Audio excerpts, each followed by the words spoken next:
What's up? It's Steve Holmes. We're playing drums. We're trying to play drums. Are we playing drums? I don't know. I don't even know what that means anymore. What's going on, folks? It's February 1st, 2025. We're doing it. We're doing something. Hope everyone's having a great weekend. We made it past the fires. We made it past the holidays. We made it past Inauguration Day. We're still here living our lives, trying to do the things we like doing. Hope everyone's having success with that. Lots of people in the chat. Is the chat visible on here? No, it's not. Oh, well. It's good to show the chat, you know? Let's get the chat visible. Get over here, chat. Let's make the chat visible. There we go. It's a little visible. All right. I guess that'll do for now.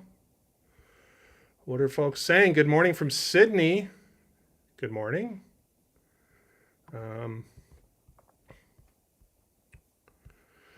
What else? Ryan Cox on YouTube. Ryan, hope you're doing well. Thanks for the support. Thanks for tuning in. In other news, you know who would be excellent? If you and Steve did a duet of some sort, kind of released it on YouTube. Woo! Sorry about that. Ryan, are you talking about Matthias? I think Matthias, Matthias was chatting earlier. Matthias Noor, clapped out motor on YouTube earlier says, had crazy skills improvising a slow click. Ryan Cox in the house, bringing the sexiness to jazz drumming. Work Gruzman, I recognize that name from YouTube earlier today, says, do you prefer studio recording or submitting your tracks? Submitting your stuff allow for greater innovation, like trying new ideas or limited time and pressure to perform while in the studio. You know, I don't do a lot of recording like in the studio. I'm kind of like doing my own thing here in the drum shed. And obviously, like, having that kind of freedom, you know, kind of lets me do what I want. I'm trying to make it so you could see all the text here. So yeah, I mean, it's kind of crazy, like, having all this gear and having to juggle and manage it and stuff. But it's fun, you know, if you get everything working. Kind of like now, everything appears to be working, I think. Is everything working? I think it is. Clipped Out Monitor says, how do you get your snare nice and sensitive so you can do those long drags? Geez. Sensitive snare. I mean, I don't know what to say to that. I mean, this drum doesn't have any special settings to make it, like, you know, super sensitive. I mean, it's a Dunnett titanium that I got like about 6 months ago. I got it dialed in pretty nice. The rest of the drums are Yamaha PHX, which I really am happy with these drums. Amazing sounding drums. These drums are just a little louder and sound a lot better than pretty much everything else that I've heard. It's kind of crazy. But to get back to the question, I mean, you know, long drags, like you just got to be in control of, you know, whether or not you want to buzz, whether or not you want it clean, you know, you want your hands to do what, you know, the musical ideas that you give them. And so that's why I think it's important to have like facility and some kind of technique and command over the instrument. So that way, when my brain has a musical idea, you know, my hands are like, oh, okay.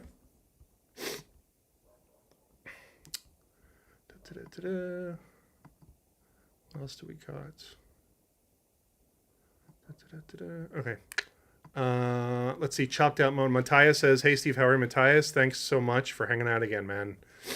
Been supporting for so long. I really appreciate it. Let's see. Oh, Matthias is selling some drums. He's selling a Dave Weckl snare. I have a Dave Weckl snare. It's a Maple 14 double strainer. I should bust it out one day. Let's see. What else are people saying? Oh, I see. Ryan is suggesting that Matthias and I do that we do a like a drum duo. That might be interesting. The thing I worry about with that though is like if I like what would I like, you know, like what would I like if I saw a drum duo? You know, I thought about doing that with Louis Palmer, my friend and amazing drummer. Anyone who's not familiar with Louis, check him out. Palmer, Louis Palmer. He's actually doing a clinic at the Las Vegas Drum Show in the near future, which I think is really cool. I've known Louis a long time, so it's good to see him succeed. He's an amazing drummer. Anyway, you know, I've always, you know, we joked around about doing like a drum duo piece, but the thing is, like two traditional grip fusion guys, like there's not much contrast there, you know. But I do think it might be neat to like write out a piece, you know, write out like a proper piece with you know, cool like polyrhythmic figures in unison and different grooves to blow over and then come back together and play figures in unison and change feels and rinse and repeat. I think that would be really cool. So maybe we'll do that at some point. I don't know. Aline Johnson on YouTube says, thanks for your videos, very inspiring. Thank you. Those of you not subscribed to the YouTube channel, please head on over and subscribe. That would be awesome. We're coming up on 26,000 subscribers, I think. Let's see. What else are folks saying? I think that's it. We were practicing at like a set. It was like 70-ish. And then I bumped it up to 112. I tend to try, like, you know, I like playing really slow just because it's a challenge, man, to turn on that click and kind of, you know, play it like 60 or 50, you know. Let's try 50. I mean, some days I'm not really good with the click, and today I feel like it's kind of happening, so let's try 50 BPM and see how long we can go before we start subdividing into 100.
That's enough of that. That was interesting. Towards the end, the click ended up being like 1 and 3, I guess. I mean, I can do like little displacement stuff in there, but I know Matthias keeps asking me to like really like practice with the click like as the or the E, and like I haven't worked on that enough to do that with any confidence in front of people. So that was 50 BPM. And I feel like we kind of, we were riding the wave before we started, subdividing and double timing and 1/3 timing and whatever crazy thing. It's important for me to be able to like, okay, like really play that tempo, and you can lean on like, the space between the notes and stuff. And so I think it's important to just be able to play like those big, big quarter notes and just kind of get comfortable with that. Cheers. What's up? It's Steve Holmes.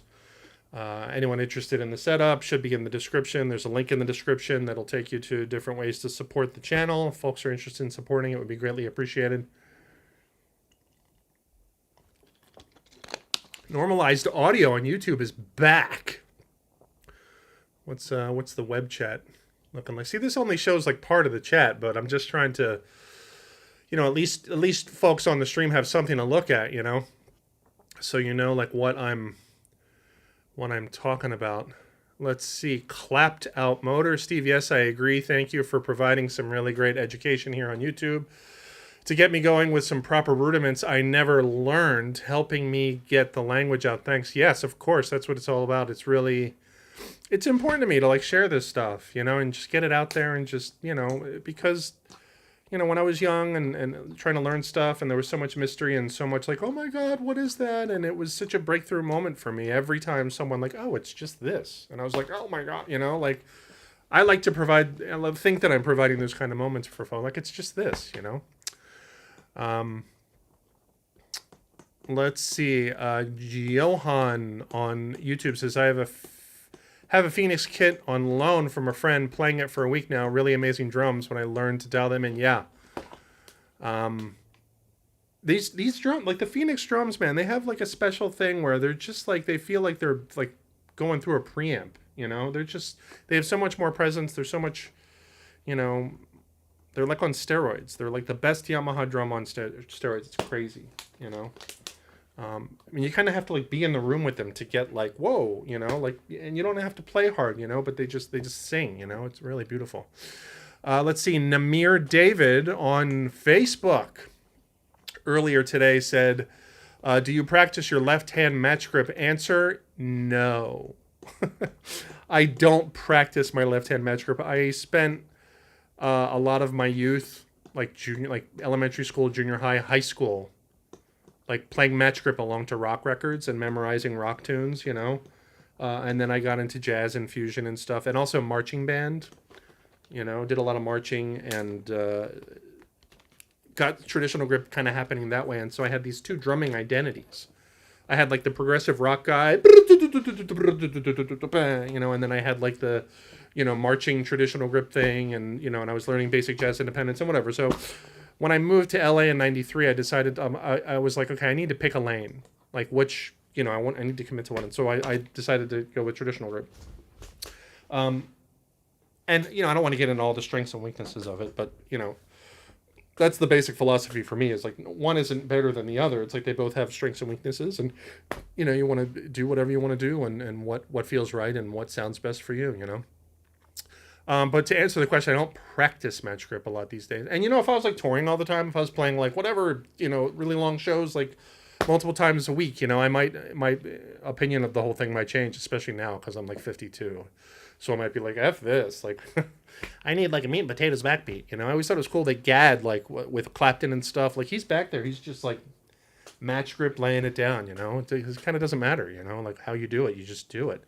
JHC Drums on YouTube says, do you ever change sticks depending on the musical context? Or are you a one-stick guy? I'm a one-stick guy these days, and for a long time, I'm like Vader 5B. I love my Vader 5Bs, and it was funny. It's almost like Matt Damon and Jimmy Kimmel at this point. We have this, I've exchanged email with Chad at Vader, and I think we got as far as like he was gonna send me sticks, or I think he sent me one box, and we never like closed the deal, you know. And again, like if I was touring a lot and playing a whole lot more, I would probably like I would follow up with that, and I'd be like, dude, I love your sticks. Let's make this work. But for now, I'm just kind of getting my own thing going. But yeah, Vader 5Bs, wood tip, love these sticks. Love them. Let's see. Normalized audio says so slow. Yeah, we were playing pretty slow earlier. 50 BPM. I got no patience. I'm out of here. Oh my god. The last recording I was. This is Clapped Out Motor on YouTube. Says the last recording session I was in felt like I was fighting the click the whole time. That's not good. That's not good. That I mean, when you're in the studio recording music, you don't want to be. You know, you want to play the music and have everything else kind of be autopilot. But that means you got to practice the stuff and work the stuff out at home so that when you show up for the studio thing or you show up for the gig, the drumming's handled. You know, like I got the drumming handled. I don't have to worry about that. And I love that philosophy because there's so many other things to worry about. You know, like the sound and can everyone hear me and can I hear everyone else? And, you know, when in the studio, like, am I doing this music justice? You know, am I, you know, it's going to be a permanent archive of this song. Like, am I playing the best part for it? And does it feel good? You know, that kind of thing. But if you feel like you're fighting the click, then you need to practice at home with the click at different tempos, like I'm demonstrating here. But also, you know, when you're practicing at home with the click, like try to identify when you get that feeling.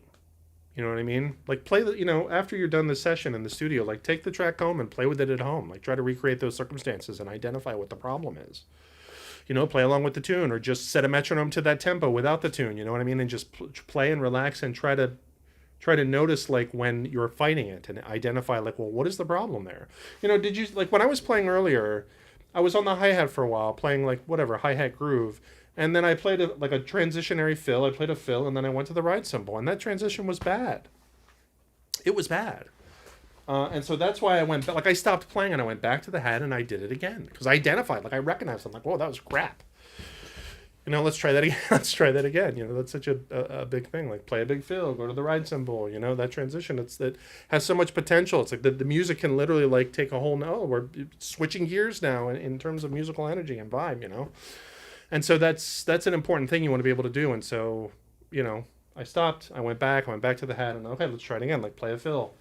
You know, it's hard, and it's funny because I did identify like specifically like what my problem is there, and I sometimes I just think I'm too anchored to like the quarter note.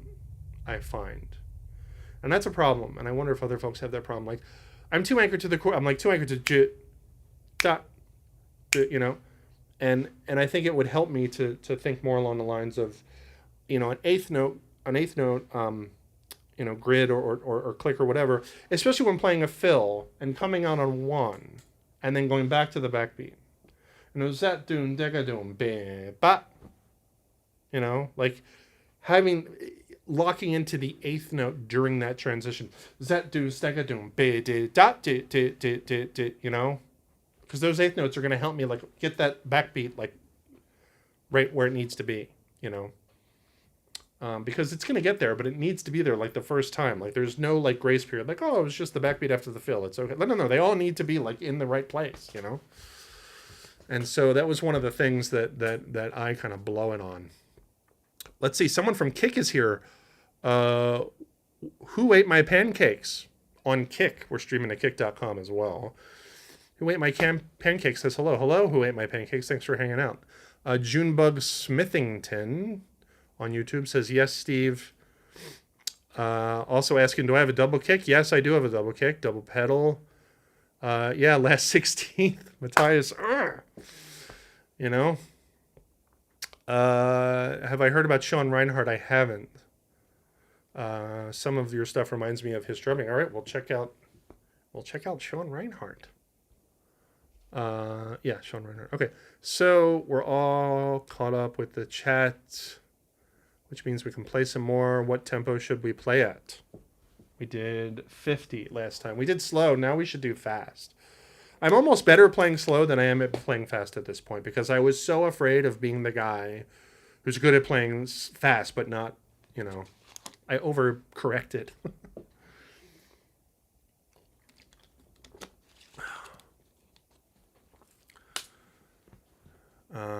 Keith B says, I'm late. I've been hanging moving blankets to deaden sound. Yeah, that'll do it. That'll do it. Matthias says 250 BPM. Matthias, why are you always... You're always pushing me, man. 250. Like as the quarter note? 250. What does that even sound like? I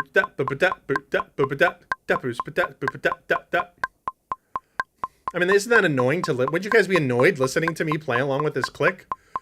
But I mean, you're better off like Matthias is like, yes, we're better off putting the click at like 125 and like going back and forth. Oh, last 16th. Yeah, with that's not happening.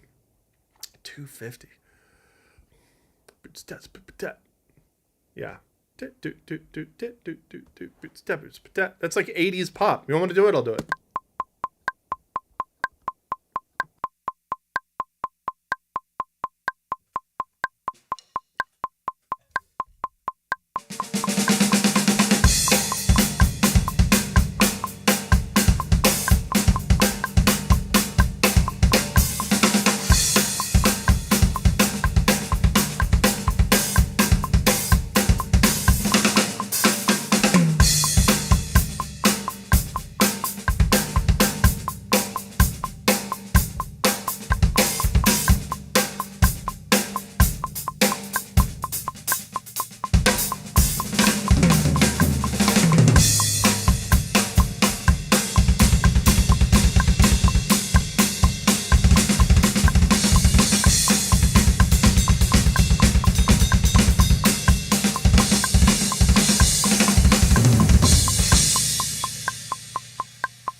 Man, I can't like play with that like blasting in my ear.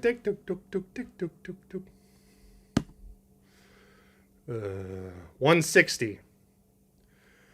How close are your neighbors? Says Keith B. Do you worry about the sound? No, I've got a pretty good sound setup here. It's pretty well soundproofed. And my neighbors are pretty far. I only have a neighbor. I don't have one across the street. I've got one on both sides, but they're pretty far away actually. I'm very fortunate in that regard. Okay, someone said 160. I just type it in. I'm using Logic for the click today because my phone with the Metronome app died. And I've asked my neighbors too. I'm like, hey, do you guys like, can you hear me? Is it bothering you? And they never have a problem with it. But I think like you can hear it a little bit. I don't know. All right, so 160.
It's funny. There's a there's like one double bass lick in there that I'm kind of having fun with lately, and I managed to squeeze it in.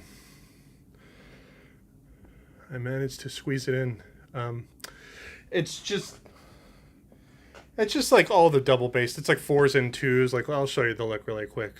It's like it's like it's pretty cool. This is the lick. Let's do this. Like I'll use brushes and so I can kind of talk. And I use the double pedal for this. It's like foot, foot, tom, tom, foot, foot, right? And then there's like a flat flam with the floor tom on the snare. It's kind of flat. It's really a left-handed flam. The right hand comes down first. The left hand comes down a little after, if there's time. And then that starts like, 2 doubles. So it's like flam, right, left. Which is a key thing, because that left, actually the time between the right and the left, because there's a little delay, it gives the right hand time to come over.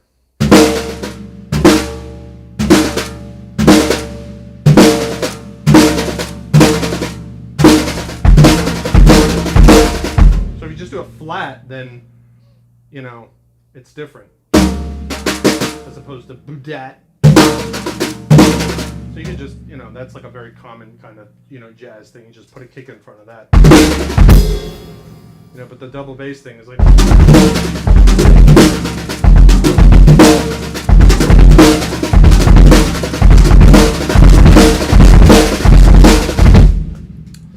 And so I'm thinking that as a phrase, like, the click's like ding, ding, ding, ding, and then I'm like blues, blah, blues, blah, das, blues, blues, das, blues, blah, blues, blah. Like that's what I'm thinking.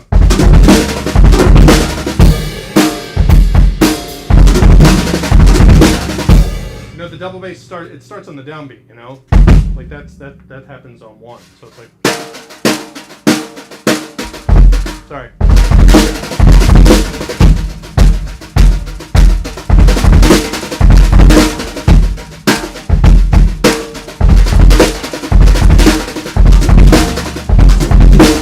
Alright, so without brushes, sounds like this.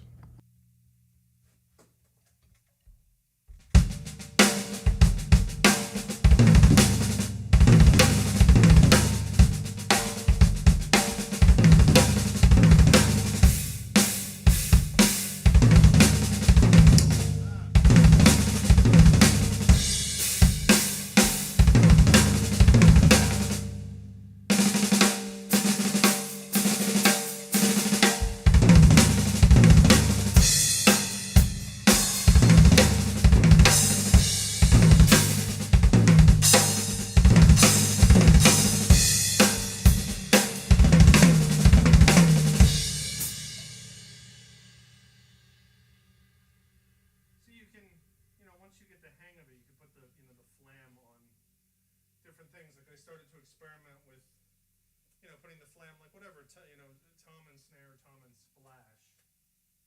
You just gotta I try to make sure that, it's like a musical phrase that I can sing and I can sing it in time and it works in time.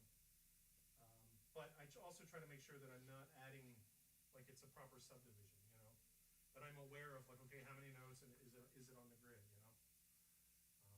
But that flam, it allows opportunities for like, a lot of times with the jazzy kind of flams, like the snare is the second thing, but sometimes the snare can be the first thing, But actually, now that I said, like, most of the time it sounds better. But you can do like splashes and toms and stuff, and Oh man, sorry, the mic was off. Ugh, I hate when I do that. I was just talking about the flam, and the snare drum is the second stroke, really.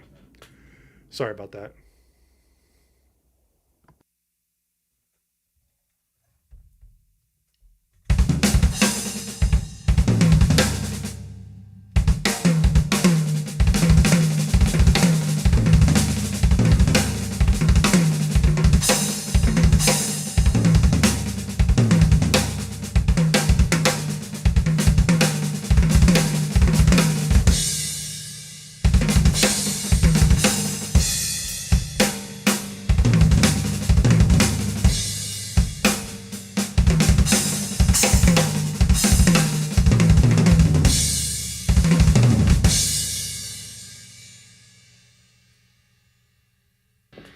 always have trouble with that.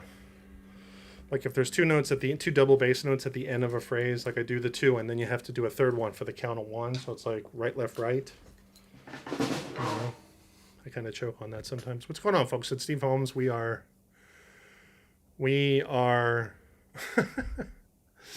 we're streaming live. This is kind of cool. Hook things up, and drum. We got a text from an unknown number. How mysterious. All right. Well, we've been streaming for a while. We did a bunch of different click tempos. That was fun. So this is last call for questions. Last call for questions before we call it. I was bummed last week because my camera switcher wasn't working. You know, the thing that it switches from, from the laptop camera to the webcam, and then, like a third camera that's just the two of those together. But it rotates through three of them. And I thought it was working last week. It wasn't working. But this week it's working. I fixed it. I was determined.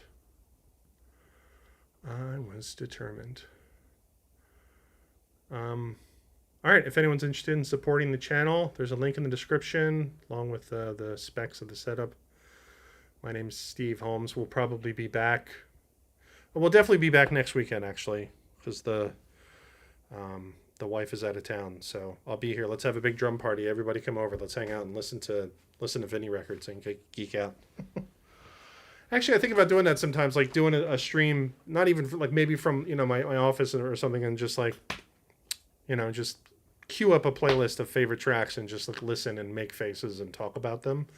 I would have fun doing that, actually. I don't know if folks would be interested in that. Ryan Cox asks, if a genie popped out of a bottle and offered you any gig in the world, what would you pick? Man, I don't even know.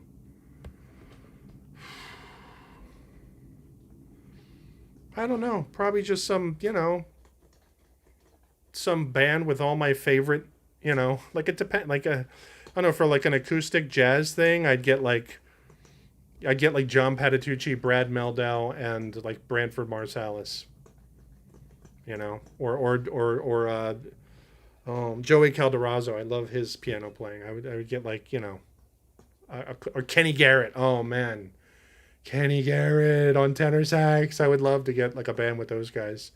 Yeah, I think that would be it. Patitucci, Kenny Garrett, Joey Calderazzo, and straight ahead stuff. That would be